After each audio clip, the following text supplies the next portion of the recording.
as much as we like to believe that we are a meritocracy, an egalitarian, and a representational democracy, man, is that a kingly position to be in, not just for what, I mean, Donald Trump has exposed the way that he does business, but presidents down the line have not been held accountable for any of the variety of misdemeanors and felonies that they've perpetrated. I mean, 50 years ago on national television, Richard Nixon said, if the president does it, it's not illegal.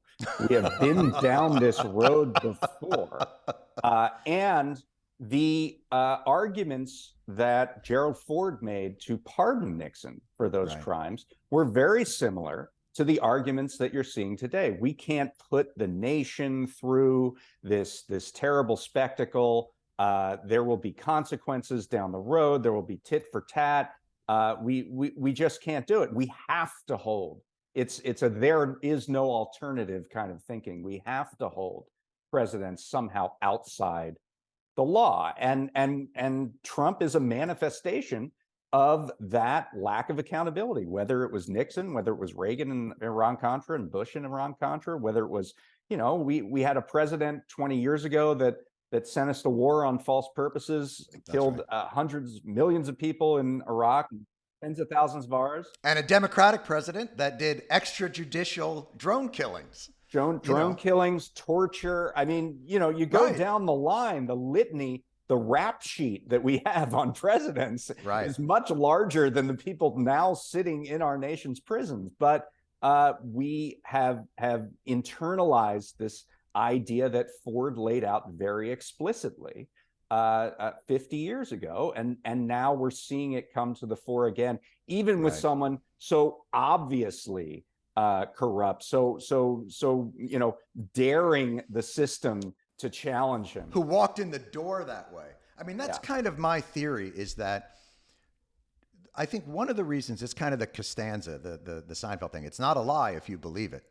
I think one of the reasons Trump is truly baffled by this is his company, Trump organization, was not a publicly owned company. So he ran by dictate, by fiat. He was the king and ruler, prima nocta. He could come in and do whatever he wanted to do, and his ass is kissed for 40 years. And so the presidency, far from being a kind of democratic institution that doesn't live up to its potential, to him is an extension of this. I decide. There is no checks and balance. There are no checks and balances at that organization. So why would the country? What it is he made the United States a subsidiary of Trump Inc., as opposed to bringing whatever business expertise he had into a democratic system. And I think it's why he's so baffled by this. Yeah, and to be clear, no one came along and held Trump Inc. accountable, not since the civil rights violations of the 70s, but we don't like to talk about that.